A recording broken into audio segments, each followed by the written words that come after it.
नमस्कार सभी को। तमिलनाडु में पीएम मोदी जी की एक सौगात, हजारों करोड़ की परियोजनाओं का उद्घाटन उन्होंने किया है।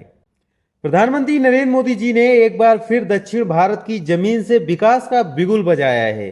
तमिलनाडु के दौरे पर उन्होंने 20,000 करोड़ से ज्यादा की परियोजनाओं का उद्घाटन और शिलान्यास किया।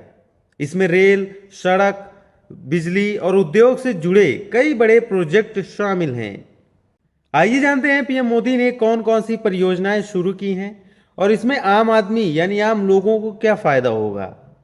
रेलवे प्रोजेक्ट्स, कई नई ट्रेनों की शुरुआत हुई जिसमें दक्षिण भारत को बाकी हिस्सों से जोड़ने वाले रूट शामिल हैं। वंदे भारत एक्सप्रेस के नए रूट का उद्घाटन भी हुआ जिसमें चेन्नई से आसपास के शहरों तक सफर अब और तेज और आरामदायक हो गया है। सड़क और एक्सप्रेसवे, चेन्नई पोर्ट एक्सप्रेसवे का शिलान्यास किया गया जिससे व्यापार और ट्रांसपोर्ट को तेजी मिलेगी। 4 लेन की कई हाईवे परियोजनाएं शुरू हुई हैं जो छोटे शहरों को जोड़ेंगी। ऊर्जा और उद्योग, हरित ऊर्जा यानी ग्रीन एनर्जी और सोलर प्लांट से जुड़े प्रोजेक्ट्स को भी मंजूरी मिली है। तमिलनाडु में अब नई फैक्ट्रियां लगेंगी जिससे रोजगार के हजारों अवसर बनेंगे। पीएम मोदी ने कहा कि तमिलनाडु भारत का ग्रोथ इंजन है और सरकार यहां के विकास के लिए पूरी तरह प्रतिबद्ध है।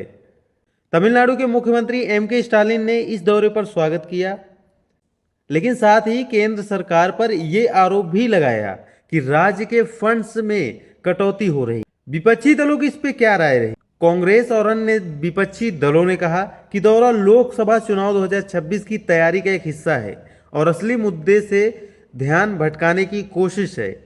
इन परियोजनाओं से तमिलनाडु में ट्रैफिक कम होगा, यात्रा में समय बचेगा, बिजनेस को गति मिलेगी और हजारों लोगों को नई नौकरियां मिलेंगी।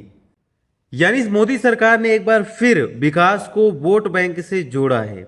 अब सवाल यह है कि क्या ये प्रोजेक्ट्स वाकई जमीन पर असर दिखाएंगे या फिर सिर्फ चुनावी वादे हैं। आपका क्या मानना है हमें कमेंट बॉक्स में जरूर बताएं और वीडियो को लाइक, शेयर एंड सब्सक्राइब कीजिए। मिलते हैं किसी और वीडियो में।